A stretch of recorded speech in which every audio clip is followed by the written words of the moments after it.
প্রশ্ন জ্ঞানের চাবি, প্রশ্ন জ্ঞানের চাবি, প্রশ্ন জ্ঞানের চাবি। আলহামদুলিল্লাহি রাব্বিল আলামিন ওয়াসসালাতু ওয়াসসালামু আলা সাইয়্যিদিল মুরসালিন আম্মা বা'দ ফাআউযু বিল্লাহি মিনাশ শাইতানির রাজীম বিসমিল্লাহির রহমানির রহিম আসসালাতু ওয়াসসালামু আলাইকা ইয়া রাসূলুল্লাহ ওয়া আলা আলিকা ওয়া আসহাবিকা ইয়া হাবিবাল্লাহ আসসালাতু ওয়াসসালামু আলাইকা ইয়া নবিয়াল্লাহ ওয়া আলা আলিকা ওয়া আসহাবিকা ইয়া নূরাল্লাহ। দূরের ও কাছের, দেশের ও প্রবাসের ইসলামী ভাইরা এবং মাদানী চ্যানেলের দর্শকবৃন্দ, মাদানী চ্যানেলের ধারাবাহিক অনুষ্ঠান প্রশ্ন জ্ঞানের চাবি, এই অনুষ্ঠান নিয়ে আপনাদের মাঝে উপস্থিত হয়েছি। আসুন ভালো ভালো নিয়ত সহকারে আমরা দেখার প্রস্তুতি গ্রহণ করি। নবী পাক সাল্লাল্লাহু তাআলা আলাইহি ওয়া আলিহি ওয়াসাল্লামের প্রতি দুরূদে পাক পাঠ করার অসংখ্য ফজিলত ও বরকত রয়েছে। আমাদের প্রিয় আকা মক্কি মাদানী মুস্তাফা সাল্লাল্লাহু তাআলা আলাইহি ওয়া আলিহি ওয়াসাল্লাম ইরশাদ করেন, যে ব্যক্তি আমার প্রতি একবার দুরূদে পাক পড়ে আল্লাহ তাআলা তার উপর 10 বার রহমত নাজিল করেন। সাল্লু আলাল হাবিব সাল্লাল্লাহু তাআলা আলা মুহাম্মদ সাল্লাল্লাহু আলাইহি ওয়াসাল্লাম। মাদানী চ্যানেলের দর্শকবৃন্দ, প্রশ্ন জ্ঞানের চাবি এই অনুষ্ঠান আপনাদের প্রশ্নের মাধ্যমে সাজানো হয়েছে। টিভি স্ক্রিনে নাম্বার দেখানো হচ্ছে।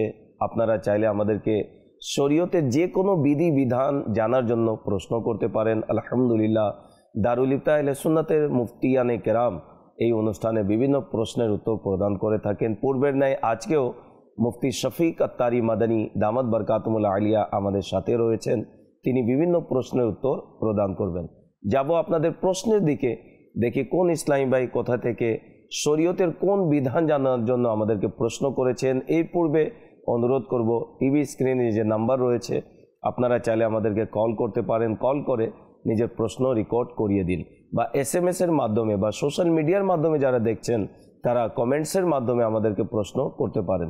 ইসলামী বোনেরা আমাদেরকে কল করবেন না, তবে SMS এর মাধ্যমে আপনাদের যে কোনো বিধান জানার জন্য আমাদেরকে প্রশ্ন পাঠিয়ে দিতে পারেন। ইনশা আল্লাহুল করিম সময়ে সময়ে বিভিন্ন পর্বে আপনাদের আসা প্রশ্ন আমরা অনুষ্ঠানে সম্পৃক্ত করব। আল্লাহ তাআলা আমাদেরকে ইলমে দ্বীন অর্জন করার তৌফিক দান করুক। যাব আপনাদের প্রশ্নের দিকে, দেখি কোন ইসলাম ভাই শরীয়তের কোন বিধান জানার জন্য আমাদেরকে প্রশ্ন করেছেন। জি, প্রশ্ন চালিয়ে দিন। আসসালামু আলাইকুম ওয়া রাহমাতুল্লাহি ওয়া বারাকাতুহু। ওয়া আলাইকুম আসসালাম ওয়া রাহমাতুল্লাহি ওয়া বারাকাতুহু। আমার নাম রিফাত কাদেরি আত্তারি। মুফতি সাহেবের কাছে আমার এক প্রশ্ন, যে ব্যক্তি ইমামের অনুসরণ করছে তারও কি সিজদা সাহু করা লাগবে? কি বলবেন এই বিষয়ে, একটু বিস্তারিত বলুন। ইমামের উপরে যদি সাহু সিজদা আবশ্যিক হয়ে যায়, যে কোনো কারণে সাহু সিজদা আবশ্যিক হয়ে গেল, এখন যত সংখ্যক মুক্তাদি ওনার পিছনে রয়েছেন সবার উপর সে সিজদায় সাহু আবশ্যিক হবে। ইমাম আমাদের ভুলসমূহ ধারণ করেন, অর্থাৎ মুক্তাদির কোনো ভুল হলে সেটা ইমামের কারণে মাফ হয়ে যায়, যাতে ভুল হয়ে গেছে। আর মূলত ইমামের যে ভুল হয়েছে তো সেটা সবার উপরে চলে আসবে, আর প্রত্যেককে সেই সাহু সিজদা করতে হবে। এখন যাদের রাকাত থেকে গেছে তারাও সাহু সিজদা করবেন, এমন নয় যে তারা সাহু সিজদা করবেন না, তারাও সাহু সিজদা করবেন। হ্যাঁ, সালামের ক্ষেত্রে তারা ইমামের সাথে সালাম ফিরাবেন না, কেননা যাদের রাকাত থেকে গেছে তাদের তো জানা নেই ইমাম সাহু সিজদার জন্য সালাম ফিরাচ্ছেন নাকি এমনিতেই সালাম ফিরাচ্ছেন। এখন ইমাম আসসালামু আলাইকুম ওয়া রাহমাতুল্লাহ বললেন, তো যারা ইমামের সাথে প্রথম রাকাতে শরিক ছিলেন তারা তো সালাম ফিরিয়ে নেবেন, কিন্তু বাকিরা সালাম ফিরাবেন না, বরং তারা নিয়ম অনুসারে দেখবেন ইমাম সাহেব যখন সিজদার মধ্যে চলে যাবেন তারা সালাম ফিরানো ব্যতীত ইমাম সাহেবের সাথে সিজদার মধ্যে চলে যাবেন, সিজদার মধ্যে যাবেন, সিজদায়ে সাহু করবেন। আর যখন ইমাম সালাম ফিরিয়ে নেবেন এরপরে ওনারা দাঁড়িয়ে গিয়ে বাকি রাকাতসমূহ আদায় করে নেবেন। মাশাআল্লাহ, অত্যন্ত সুন্দরভাবে বিস্তারিত মুফতি সাহেব উত্তর প্রদান করেছেন। অনুরোধ করব আমির আহলে সুন্নাত দামাত বরকাতুমুল আলিয়ার কর্তৃক লিখিত অত্যন্ত মূল্যবান একটি কিতাব, যার নাম হচ্ছে নামাজের আহকাম, টিভি স্ক্রিনে দেখানো হচ্ছে। এই কিতাবটি অধ্যয়ন করুন, ইনশা আল্লাহুল করিম নামাজের মাসলা মাসাইল সম্পর্কে অবগত হবেন। যে পরবর্তী প্রশ্ন চালিয়ে দিন। আসসালামু আলাইকুম ওয়া রাহমাতুল্লাহি ওয়া বারাকাতুহু। ওয়া আলাইকুম আসসালাম ওয়া রাহমাতুল্লাহি ওয়া বারাকাতুহু। আমি মোহাম্মদ হোসাইন আত্তারি। মুফতি সাহেবের কাছে আমার একটা প্রশ্ন ছিল, সদকার অর্থ ঘরে রাখলে কি অশুভ প্রভাব পড়ে? জি মুফতি সাহেব, কি বলবেন এই বিষয়ে, একটু বিস্তারিত বলুন। সাদকার টাকা ঘরে রাখাতে তো কোনো ধরনের অসুবিধা হবে না। অর্থাৎ আপনি হয়তো এটাই বলতে চাইবেন যে ঘরে সাদকার টাকা আলাদা করে নিলেন, এটা বক্স করে নিলেন, তাতে ফেলবেন, তো এই কারণে কি ঘরের মধ্যে কোনো অসুবিধা সৃষ্টি হবে কিনা? কোনো অসুবিধা হবে না। সাদকার টাকা যদি ঘরেও কেউ রেখে দেন, অর্থাৎ এভাবে জমা করেন, আর যখন জমা হয়ে যায় তো তখন আপনি সেগুলো বাইরে নিয়ে জমা করে দিয়ে থাকেন, তো এটা একেবারে শরীয়তে ঠিক আমল, এতে কোনো ধরনের কোনো অসুবিধা নেই। তো সাদকার টাকা ঘরে রাখলে অসুবিধা হয় এ ধরনের কোনো কিছুই নেই। তো অনেক লোক এটা মনে করে থাকেন, বরং তিনি যাকে সাদকা দিচ্ছেন তাকেও পেরেশানির মধ্যে ফেলে দেন যে আপনি সাদকা খাচ্ছেন, এভাবে করছেন। দেখুন, সাদকা তো কাউকে না কাউকে দিতে হবে। তো বিশেষ করে এটা যারা হকদার এবং নফল সদকা হলে এটা সাধারণ মুসলমানের মধ্যেও, আর চেষ্টা করবেন গরিব যারা তাদেরকে দেওয়ার জন্য। কিন্তু যদি ফরজ সদকা হয়, জাকাত কিংবা এই ধরনের কোনো কিছু, এক্ষেত্রে এটার যে খাত রয়েছে সেখানে দিতে হবে। আচ্ছা, যাকে আপনি জাকাত দিয়েছেন কিংবা সদকা দিয়েছেন কিংবা সদকায়ে ফিতর দিয়েছেন, এটা তার মালিকানার মধ্যে চলে এসেছে। এখন তিনি পরিবারকে খাওয়ালেন এগুলো দিয়ে এবং কোথাও খরচ করলেন, এতে কোনো ধরনের কোনো অসুবিধা নেই, কারণ সদকা আমরা যাকে দিয়েছি এটা তার আপন মঞ্জিলে পৌঁছে গেছে। এখন আগে যাই হোক, এতে কোনো ধরনের কোনো অসুবিধা নেই। জি, পরবর্তী প্রশ্ন চালিয়ে দিন। আসসালামু আলাইকুম ওয়া রাহমাতুল্লাহি ওয়া বারাকাতুহু। ওয়া আলাইকুম আসসালাম ওয়া রাহমাতুল্লাহি ওয়া বারাকাতুহু। আমি মোহাম্মদ সাজিদ আত্তারি, আমি সিলেট হবিগঞ্জ থেকে বলছি। হুজুরের নিকট আমার প্রশ্ন, যদি স্বামী ভিন্ন দেশ থেকে তালাক দেয় তবে কি তালাক কার্যকর হয়ে যাবে? জি মুফতি সাহেব, কি বলবেন এই বিষয়ে একটু বিস্তারিত বলুন। জি হ্যাঁ, একেবারে তালাক পড়ে যাবে। তালাকের জন্য স্ত্রীর সেখানে মজুদ থাকা কিংবা স্বামীর সেখানে মজুদ থাকা সেটা আবশ্যিক নয়। তালাক যেই সময় স্বামী প্রদান করবেন সেই সময় তালাক হয়ে যাবে। এখন বিদেশ থেকে তালাক দিয়ে দিয়েছেন কিংবা ফোনে তালাক দিয়ে দিয়েছেন কিংবা অন্য কোনো মাধ্যমে তালাক দিয়েছেন, তালাক সর্বোপরি হয়ে যাবে। যে লোক এটা মনে করেন যে অনেক সময় স্বামী তালাক দেন সেখানে স্ত্রী উপস্থিত থাকেন না, তো স্ত্রীর উপস্থিত হওয়া আবশ্যিক নয়। স্ত্রী সেখানে মজুদ থাকুন কিংবা না থাকুন তালাক হয়ে যাবে। অনুরূপভাবে এই ব্যাপারেও যদি স্বামী বাহিরে থেকে তালাক প্রদান করেন, দিয়ে দেন, তখনও তালাক পতিত হয়ে যাবে। জি, পরবর্তী প্রশ্ন চালিয়ে দিন। আসসালামু আলাইকুম। ওয়া আলাইকুম আসসালাম ওয়া রাহমাতুল্লাহি ওয়া বারাকাতুহু। আমার নাম শেখ মোহাম্মদ বিল্লাল, আমার বাড়ি সাতক্ষীরা জেলা শ্যামনগর থানা। এই জনাব মুফতি সাহেবের কাছে আমার এই প্রশ্ন, বাড়ির দেওয়ালে প্রাণীর ছবি লাগানোর বিধান কি? জি মুফতি সাহেব, কি বলবেন এই বিষয়ে? আমার ভাই প্রশ্ন করেছে, বাড়ির দেয়ালে ছবি টাঙানো এটি শরীয়ত সম্মত আছে কিনা, একটু বিস্তারিত বলুন। প্রাণীদের ছবি লাগানো এটা জায়েজ নেই, যেটা প্রিন্টেড ছবি। একটি হচ্ছে তা যা আপনি ভিডিওর মধ্যে দেখেন, অনুরূপভাবে মোবাইলে পিকচার রয়েছে। তো এই মোবাইলে পিকচার কিংবা ভিডিও এটার উপর ছবির কোনো হুকুম নেই। ছবি হচ্ছে সেটা যেটা প্রিন্ট আকারে ছাপানো হয়েছে, কিংবা হাতের দ্বারা কেউ এভাবে নকশা করে এটাকে ছবি বানিয়ে দিয়েছে, কিংবা কেউ এটার প্রিন্ট বের করেছে। তো যেটা প্রিন্টের ছবি সেটা শরীয়তের অনুমতি ব্যতীত এটা বের করা জায়েজ নেই, গুনাহের কাজ হয়ে থাকে। হ্যাঁ, যেখানে প্রয়োজন পড়ে যায় রাষ্ট্রীয় আইনি প্রক্রিয়ার জন্য, তো ঠিক আছে, সেই পর্যন্ত অনুমতি রয়েছে। অনুরূপভাবে অন্য কোনো প্রতিষ্ঠানে কখনো প্রয়োজন হলে তো সেখানে তো অনুমতি রয়েছে, কিন্তু এভাবে অনুমতি নেই যে এটাকে একেবারে সাধারণভাবে প্রিন্ট করলেন অতপর দেওয়ালে লাগিয়ে দিলেন, কেননা এটা ছবিরই সম্মান করা, আর প্রাণীর ছবি এমনিতে নাজায়েজ এবং হারাম কাজ। আর এখন এটা সম্মানসূচকভাবে লাগানো এটা আরও বেশি হারাম কাজ। অনুরূপভাবে অনেক লোকেরা আউলিয়ায়ে কিরাম এর পক্ষ থেকে নির্ধারিত ছবি, নেককার বান্দাদের নির্ধারিত ছবি সেগুলো লাগিয়ে দেন। তো শরীয়তে এটারও অনুমতি নেই যে আউলিয়াদের নির্ধারিত ছবি আপনি লাগাবেন।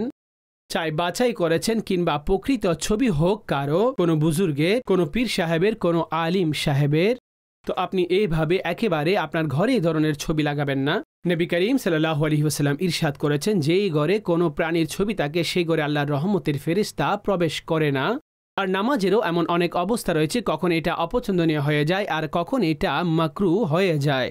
আর অনেক অবস্থা এমন রয়েছে যে নামাজ ওয়াজিবুল ইয়াদা হয়ে যায়, অর্থাৎ সেই নামাজ দ্বিতীয়বার পড়াটা আবশ্যিক হয়ে যায়। তো এই জন্য প্রাণীদের ছবি একেবারে লাগাবেন না, আর না কোথাও লাগাবেন। জি, পরবর্তী প্রশ্ন চালিয়ে দিন। আসসালামু আলাইকুম ওয়া রাহমাতুল্লাহি ওয়া বারাকাতুহু। ওয়া আলাইকুম আসসালাম ওয়া রাহমাতুল্লাহি ওয়া বারাকাতুহু। আমি মোহাম্মদ মুজাম্মেল হক আত্তারি, আমি শরীয়তপুর থেকে বলছি। মুফতি সাহেবের নিকট আমার প্রশ্ন হলো, কর্মচারী ছুটি নেওয়া বা দেরি করে আসার কারণে কার ওপর অর্থদণ্ড আরোপ করা কেন? জি মুফতি সাহেব কি বলবেন এ বিষয়ে একটু বিস্তারিত বলুন। কর্মচারী যদি ছুটি নেন কিংবা দেরিতে আসেন, তো যার তিনি চাকরি করছেন তার জন্য এতটুকু বৈধতা রয়েছে যে তিনি তার বেতন থেকে সময় অনুযায়ী কর্তন করতে পারবেন। ছুটি দিলে তো সুযোগ যতটুকু টাকা আসে ছুটির একদিনের সেটা আপনি কর্তন করে নিন, কিন্তু এমন নয় যে ছুটি করার কারণে তাকে এক্সট্রা জরিমানাও আদায় করতে হবে। জরিমানা দেওয়া এটা শরীয়তে জায়েজ নেই। লেট কিংবা ছুটির কারণে আপনি জরিমানা লাগাবেন তো এটা শরীয়তে জায়েজ নেই। বাকি যতটুকু লেট করেছেন সেটা আপনি ততটুকু টাকা আপনি কাটার জন্য হকদার, আপনি কেটে নিতে পারবেন। আচ্ছা, কিছু কর্মচারী রয়েছেন যারা সবসময় এই ধরনের কাজ করে, তাকে লেট করেন, তো আপনি এমন কিছু শর্ত দিয়ে কর্মচারী রাখুন যাতে চাকরিতে ঢোকার সময় যে আপনি শুধুমাত্র মাসে 3 থেকে 4 দিন লেট করতে পারবেন, এটা ছাড়া আপনি আর লেট করতে পারবেন না। আপনার ছুটির ব্যাপারেও যে আপনি মাসে 1টি ছুটি কিংবা 2টি ছুটি করতে পারবেন, মাসের মধ্যে তার ছুটিরও একটি তালিকা আপনারা তৈরি করে দিন কিংবা উসুল তৈরি করে নিন। এই সমস্ত আইন কানুন তৈরি করুন, তো নিয়ম অনুসারে আপনি নির্ধারণ করুন। এখন যদি নিয়মের বাইরে তিনি চলেন, ঠিক আছে, তো আপনি পরবর্তী মাস থেকে তার বেতন দেওয়ার মধ্যে আপনি এগ্রিমেন্ট ভঙ্গ করে তাকে নিষেধ করে দিন, কিংবা আপনি 6 মাস কিংবা 1 বছরের এগ্রিমেন্ট তৈরি করেছেন। এখন পরবর্তীতে এই সময় অতিক্রম হলে আপনি তার উপরে অ্যাকশন নিয়ে নিন যে ভাই এই সমস্ত নিয়ম কানুন যেহেতু ছিল সে অনুযায়ী তিনি চলছেন না, এই জন্য আমরা ওনার চাকরি আগে কন্টিনিউ করতে পারবো না। মাশাআল্লাহ, অত্যন্ত সুন্দরভাবে মুফতি সাহেব উত্তর প্রদান করেছেন। অনুরোধ করব যারা কর্মচারী তাদের জন্য আলহামদুলিল্লাহ আমির আহলে সুন্নাত দামাত বরকাতুহুল্লাহ আলিয়ার কর্তৃক একটি অত্যন্ত মূল্যবান কিতাব যার নাম হচ্ছে হালাল উপার্জনের 50টি মাদানী ফুল, টিভি স্ক্রিনে দেখানো হচ্ছে। এই রিসালাটি যারা কর্মচারী যারা মালিক উভয়ের উচিত এটি অধ্যয়ন করা, হালাল উপার্জন কিভাবে অর্জন করতে হয় এবং কর্মস্থলে যে নির্ধারিত সময়ে যাওয়া আর না যাওয়ার ব্যাপারে অত্যন্ত সুন্দরভাবে আমির আহলে সুন্নাত এই কিতাবে লিপিবদ্ধ করেছেন। আশা রাখি এটি যদি অধ্যয়ন করা হয় অনেক কিছু এই বিষয়ে জানা যাবে। জি, পরবর্তী প্রশ্ন চালিয়ে দিন। আসসালামু আলাইকুম ওয়া রাহমাতুল্লাহি ওয়া বারাকাতুহু। ওয়া আলাইকুম আসসালাম ওয়া রাহমাতুল্লাহি ওয়া বারাকাতুহু। হুজুরের কাছে আমার একটি প্রশ্ন, যে আলমারিতে কোরআনে পাক রাখা থাকে তার উপর কি কোনো বস্তু রাখা কি নাজায়েজ? জি মুফতি সাহেব কি বলবেন এ বিষয়ে একটু বিস্তারিত বলুন। যে আলমারির মধ্যে কোরআনে পাক আপনি রাখেন কিংবা যে সন্দুকের মধ্যে কোরআনে পাক আপনি রাখেন, আমাদের ফুকাহায়ে কেরাম তার উপর তো কাপড় ইত্যাদি রাখতে নিষেধ করে দিয়েছেন। আলমারি বিভিন্ন ধরনের হতে পারে যে তার মধ্যে বিভিন্ন সেলফ থাকতে পারে, তো চেষ্টা করবেন কোরআন সবচাইতে উপরে থাকে যেন রাখতে পারেন। আর বাকি যে তরতিব বর্ণনা করেছে যে এই কিতাবসমূহ নিচে থাকবে, অর্থাৎ তফসির, হাদিস, অতপর যা কিছু রয়েছে, তো এমন হওয়া উচিত যে কোরআন সব চাইতে উপরে থাকবে। তো এই সেলফের মধ্যেও যখন রাখবেন তখন এই নিয়মগুলোকে আপনাদেরকে মানতে হবে। আর প্রকাশ্যে যেখানে কোরআনে পাক থাকবে তো তার উপরে এই ধরনের কোনো বস্তু আপনারা রাখবেন না। যদিও বা আলমারির মধ্যে কাপড় প্যাকেট ইত্যাদি মানুষ রেখে দিলেন, যদিও বা আলমারি আলাদাভাবে বিবেচনা করা হয়ে থাকে, রেখে দিলেও তিনি গুনাহগার হবেন না। এইভাবে সর্বোপরি সতর্কতা এটা থাকবে যে এই আলমারির মধ্যে কোরআনে পাক রয়েছে, তো কোরআনের উপরে কোনো বস্তু রাখবেন না, না সেটা কোনো সন্দুকে আর না এমন আলমারির মধ্যে রাখবেন, সতর্ক থাকতে হবে। প্রিয় ইসলামী ভাইরা, মাদানী চ্যানেলের দর্শকবৃন্দ, আপনারা দেখছেন অনুষ্ঠান প্রশ্ন জ্ঞানের চাবি। এই অনুষ্ঠান আপনাদের প্রশ্নের মাধ্যমেই সাজানো হয়েছে। টিভি স্ক্রিনে আমাদের কল সেন্টারের নাম্বার দেওয়া রয়েছে, এখনই যদি সম্ভব হয় আমাদেরকে কল করে নিজের প্রশ্ন রেকর্ড করিয়ে দিন। ইসলামী বোনেরা আমাদেরকে কল করবেন না, তবে SMS এর মাধ্যমে আপনাদের যে কোনো শরীয়তের বিধান জানার জন্য আমাদেরকে প্রশ্ন পাঠিয়ে দিতে পারেন। সোশ্যাল মিডিয়ার মাধ্যমে যারা দেখছেন তারা কমেন্টসের মাধ্যমে আমাদেরকে নিজের প্রশ্ন পাঠিয়ে দিন। ইনশা আল্লাহুল করিম বিভিন্ন পর্বে আপনাদের আসা প্রশ্ন আমরা অনুষ্ঠানে সম্পৃক্ত করব। জি, পরবর্তী প্রশ্ন চালিয়ে দিন। আসসালামু আলাইকুম। ওয়ালাইকুম আসসালাম রহমতুল্লাহি ওয়া বারাকাতুহু। আমি ঢাকা থেকে বলছি। মুফতি সাহেবের কাছে আমার একটি প্রশ্ন, কোনো মহিলা যদি মারহাম ছাড়া অন্য মহিলাদের সঙ্গে ফরজ হজে যেতে চায় তবে তার বিধান কি? জি মুফতি সাহেব কি বলবেন এই বিষয়ে একটু বিস্তারিত বলুন।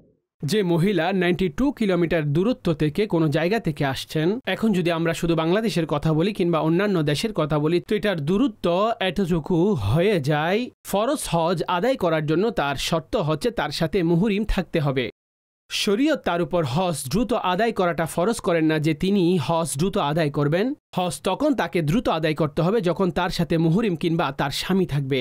তো হতে পারে কোনো মহিলাদের গ্রুপ কিংবা মহিলাদের একটি জামাত তাদের সাথে যুক্ত হয়ে কিংবা এই জামাতের সাথে যুক্ত হয়ে কিংবা কাফেলার সাথে যুক্ত হয়ে এই মহিলা যেতে চাইলে এটা তার জন্য জায়েজ হবে না যতক্ষণ তার সাথে তার স্বামী কিংবা মুহরিম থাকবে না। প্রত্যেক মহিলার জন্য মুহরিম কিংবা স্বামী থাকা এটা জরুরি। হ্যাঁ, এটা হতে পারে যে একজন মুহরিম তিনি যদি অনেক মহিলার জন্য মুহরিম হয়ে যান, যেমন ওনার স্ত্রী, তো উনি স্ত্রীর জন্য ওনার স্বামী, আচ্ছা তিনি তার মাকে নিয়ে যাচ্ছেন তো তিনি তার সন্তান, ওনার বোন যাচ্ছেন তো তিনি ভাই, তো পুরুষ তো একজন কিন্তু তিনি 3 জন মহিলার জন্য মুহরিম হয়ে গেলেন, কেননা এখানে সম্পর্ক রয়েছে।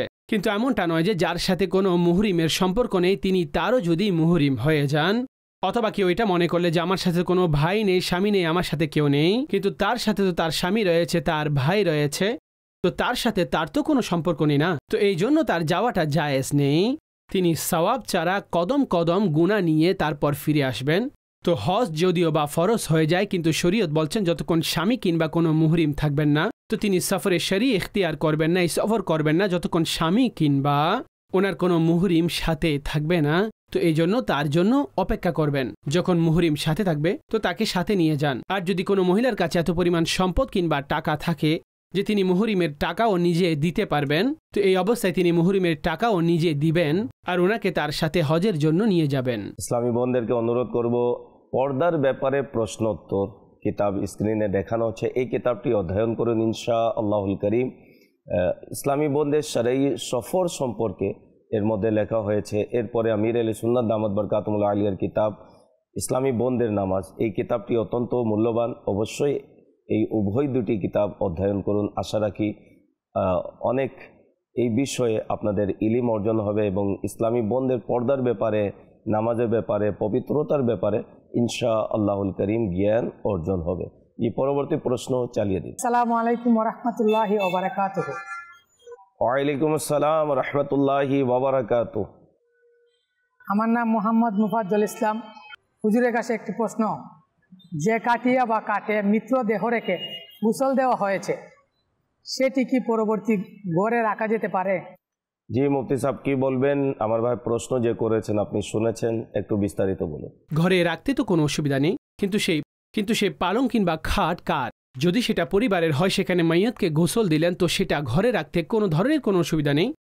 এখন সেই খাট কিংবা পালং সেটা অন্য কোনো প্রতিষ্ঠানের হলে অনেক সময় মানুষ মসজিদ থেকে কিংবা অন্য কোনো প্রতিষ্ঠান থেকে নিয়ে আসেন, তো আপনি সেটা ঘরের মধ্যে কিছু সময় রেখে দিলেন, এখন মাইয়াত নিয়ে চলে যাচ্ছেন, তারপরে আপনি সেটা পৌঁছে দিবেন, এটা তো ঠিক আছে, কিন্তু এটা নয় যে এটা আপনার ঘরে আপনি রেখে দিবেন। তো এটা যে প্রতিষ্ঠানের কিংবা যে মসজিদ থেকে এনেছেন সেখানে পুনরায় দিয়ে আসুন, কিন্তু সর্বোপরি যদি ঘরে রাখেন তো এখানে কোনো ধরনের কোনো গুনাহ নেই যে এটা 5 মিনিটও ঘরে রাখতে পারবেন না, তো এইখানে কোনো ধরনের কোনো গুনাহের বিষয় নেই। আর যদি ঘরের খাট হয়, ঘরের বিষয় ছিল আর ঘরের মধ্যেই গোসল দিয়েছেন, তো সাধারণ যে ব্যবহার বিধি রয়েছে তো আপনি একেবারে নর্মালি এটাকে ব্যবহার করতে পারেন, এতে কোনো ধরনের কোনো অসুবিধা নেই। পরবর্তী প্রশ্ন চালিয়ে দিন। আসসালামু আলাইকুম। ওয়ালাইকুম আসসালাম ওয়া রাহমাতুল্লাহি ওয়া বারাকাতুহু। আমার নাম মোহাম্মদ ইয়াসিন আরাফাত, আমি ঢাকা থেকে বলছি। মুফতি সাহেবের নিকট আমার প্রশ্ন, অশ্লীল ভিডিও শেয়ার করার পর কেউ যদি অনুতপ্ত হয় তবে কিভাবে তওবা করা উচিত? জি মুফতি সাহেব কি বলবেন এই বিষয়ে? আমার ভাই যে প্রশ্ন করেছে একটু বিস্তারিত বলুন। বেহায়া লজ্জাজনক ভিডিও যদি কেউ তৈরি করে থাকেন আর সেটা শেয়ারও করে দিয়েছেন, তো প্রকাশ্যে তওবা, তো অনুশোচনাকে বলা হয় আল্লাহর বারগাহে সত্যিকারের তওবা করা। আর গুনাহ 2 ধরনের হয়ে থাকে, একটি হচ্ছে প্রকাশ্যে গুনাহ আর একটি হচ্ছে চুপিসারে গোপনে আলাদাভাবে করা গুনাহ। তো যেটা প্রকাশ্যে করেছেন সেটার তওবা প্রকাশ্যে করতে হবে, আর যেটা গোপনে করেছেন তার তওবাও গোপনে আপনাকে করতে হবে। আর যেটা প্রকাশ্য এবং মানুষের কাছ পর্যন্ত পৌঁছে দিয়েছেন সেটা তো প্রকাশ্যে চলমান একটি গুনাহ হয়ে থাকে। তো যে সোশ্যাল মিডিয়া প্ল্যাটফর্ম থেকে সে এই খারাপ ভিডিও চালিয়েছে কিংবা এই খারাপ ভিডিও শেয়ার করে দিয়েছে, তো এখন তিনি সেই প্ল্যাটফর্ম থেকে যে শেয়ার করা হয়েছে সেটা তো তিনি ডিলিট করতে পারবেন কিংবা সরিয়ে দিতে পারবেন, তো সরিয়ে দিন। আর যতটুকু সম্ভব এই ভিডিও যদি বন্ধ করাও সম্ভব না হয়, অনেক দূর পর্যন্ত চলে গেছে, তাহলে এটার বিরুদ্ধে নিজের অসন্তুষ্টি প্রকাশ করুন, অর্থাৎ সেটার জন্য তওবার ভিডিও তৈরি করুন এবং আপনি সেটা আপলোড করে দিন। আর লিখিত আকারও হতে পারে যে আমি এই ভুল করেছি এবং এটা থেকে এই মুহূর্তে আমি তওবা করছি। তো তিনি প্রকাশ্যে ওনার তওবা প্রকাশ করে দিবেন। তো এই অবস্থাগুলো হতে পারে। আর এটা মনে রাখবেন দর্শক, এটি প্রবাহমান একটি গুনাহের কাজ হয়ে থাকে। যে মানুষ মোবাইলের মাধ্যমে চালাতে থাকে গুনাহের কাজ অবিরাম করতে থাকে। বেহায়া ভিডিও, উলঙ্গ ভিডিও, না জানি কেমন কেমন ভিডিও রয়েছে, বেপর্দা নারীদের ভিডিও, তো এগুলো দেখাও জায়েজ নেই, এগুলো ছড়িয়ে দেওয়াও জায়েজ নেই। তো এগুলো থেকে তো ওনাকে সত্যিকার অর্থে তওবা করতে হবে আর তওবার পদ্ধতিগুলোর উপরে আমল করতে হবে। সর্বশেষ প্রশ্ন চালিয়ে দিন। আসসালামু আলাইকুম। ওয়ালাইকুম আসসালাম রহমতুল্লাহি ওয়া বারাকাতুহু। আমি মোহাম্মদ তাসিন।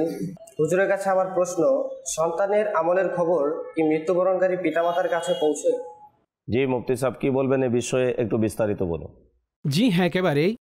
সন্তানরা যে সমস্ত আমল করে থাকেন, তো এই আমল মা বাবাকেও দান করা হয়ে থাকে, অর্থাৎ তাদের কবরে পেশ করা হয়। আর এ ব্যাপারে নিয়ম অনুসারে হাদিস রয়েছে যে আল্লাহ রব্বুল আলমিনের বারেগাহে যে আমল রয়েছে সেটা সোমবার এবং বৃহস্পতিবার পেশ করা হয়। আর আম্বিয়া অনুরূপভাবে মা বাবা ওনাদের জন্য বৃহস্পতিবার, জুমার দিন তারা তাদের কবরে ওনাদের সন্তানদের আমলসমূহ পেশ করা হয়ে থাকে। ভালো আমল হলে তো আলহামদুলিল্লাহ, আর যদি খারাপ আমল হয় তাহলে সেটা কবরের মধ্যেও মূলত পেরেশানির মধ্যে পড়ে যায় আপন আওলাদের কারণে। ওনাদের জন্য এটা কোনো ধরনের পেরেশানি নয় যে সন্তানরা আয় কম করেছে, সন্তানরা এমন করেছে, কিন্তু এই বিষয়ের উপরে তাদের দুর্দশা এবং কষ্ট পতিত হয় যে সন্তান আখিরাত তার নষ্ট করে দিচ্ছে, গুনাহের কাজ করে যাচ্ছে। তো এই কারণে তাদের এক ধরনের দুর্দশা এবং কষ্টের কারণ হয়ে দাঁড়ায়। আপন মা বাবাকে অবশ্যই খুশি রাখা উচিত, কবরের মধ্যেও তাদেরকে খুশি রাখা উচিত। আর তার একটি পদ্ধতি হচ্ছে সন্তান ভালো আমল করবে তো মা বাবা খুশি থাকবেন। তো সন্তানের অবশ্যই এই বিষয়টি খেয়াল রাখা উচিত যাতে আমাদের আমল যখন আমাদের মা বাবার কাছে পৌঁছে অনুরূপভাবে নবীদের কাছেও। আর ইমামুল আম্বিয়া সাল্লাল্লাহু আলাইহি ওয়াসাল্লাম এটি ইরশাদ করেছেন যে হায়াতি খায়রুল লাকুম ওয়া মামাতি খায়রুল লাকুম, আমার জীবনও তোমাদের জন্য উত্তম, আমার দুনিয়া থেকে চলে যাওয়াও তোমাদের জন্য উত্তম। যখন আরজ করা হলো ইয়া রাসূলুল্লাহ সাল্লাল্লাহু আলাইহি ওয়াসাল্লাম, দুনিয়া থেকে যাওয়া কিভাবে উত্তম হতে পারে, তো তিনি এটা ইরশাদ করেছেন তোমাদের আমল নামাসমূহ আমার কাছে পেশ করা হবে, যার আমল ভালো হবে হুজুর খুশি হবেন, যাদের আমলের মধ্যে কমতি হবে তো আকা সাল্লাল্লাহু আলাইহি ওয়াসাল্লাম তাদের জন্য কবরের মধ্যেও ইস্তিগফার করবেন, কবরের মধ্যে ইস্তিগফার করবেন। মাদানী চ্যানেলের দর্শকবৃন্দ, সময় হয়েছে বিদায় নেবার। যারাই আমাদেরকে প্রশ্ন করেছেন, আল্লাহ তাবারাক ওয়া তাআলা আপনাদেরকে বরকত দান করুক। মাশাআল্লাহ, এই অনুষ্ঠানের মাধ্যমে অসংখ্য ইলমে দিন, বিশেষ করে শরীয়তের বিধান শিখার আমাদের সৌভাগ্য অর্জন হচ্ছে। আল্লাহ তাবারাক ওয়া তাআলা আমাদেরকে ইলমে নাফে অর্জন করার তৌফিক দান করুক। দোয়া রইল যারাই আমাদেরকে প্রশ্ন করেছেন, আল্লাহ তাবারাক ওয়া তাআলা প্রত্যেককে ভালো সুস্থ রাখুক। পরবর্তী অনুষ্ঠান দেখার আমন্ত্রণ জানিয়ে বিদায় নিচ্ছি। সাল্লু আলাল হাবিব সাল্লাল্লাহু তাআলা আলা মুহাম্মদ সাল্লাল্লাহু আলাইহি ওয়াসাল্লাম। প্রশ্ন জ্ঞানের চাবি, প্রশ্ন জ্ঞানের চাবি, প্রশ্ন জ্ঞানের চাবি।